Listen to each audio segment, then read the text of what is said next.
बिस्मिल्लाहिर्रहमानिर्रहीम। अस्सलाम वालेकुम। उम्मीद करती हूँ आप सब खैरियत से होंगे जहाँ कहीं भी होंगे।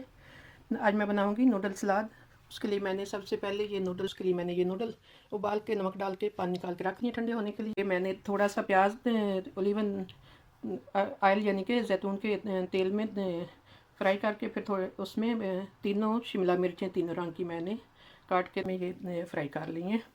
ये भी अपने 1 चम्मच नमक डाला है छोटा, और 1 चम्मच मैंने काली मिर्च डाली है। तो इनको बहुत ज़्यादा नहीं पकाया कि गल ना जाए, ज़्यादा गले भी ना, नरम रहें। और ये मैंने साथ सलाद काट के रख लिया। ये सब चीज़ें आपको नज़र आ रही हैं इसमें क्या क्या कटा हुआ है। और ये मैंने 3 अंडे उबाल के रख लिए हैं, मोज़रेला चीज़ है।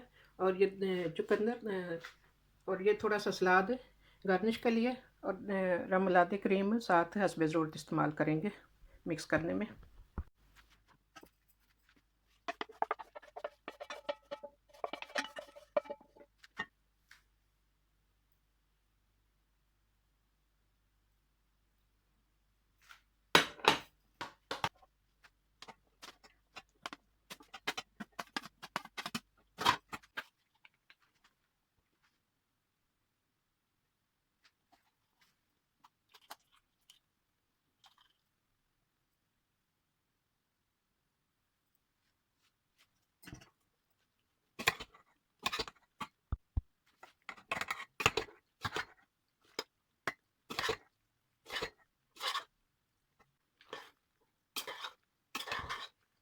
अल्हम्दुलिल्लाह हमारा मज़ेदार सा नूडल सलाद तैयार हो गया। अल्लाह हाफ़िज़।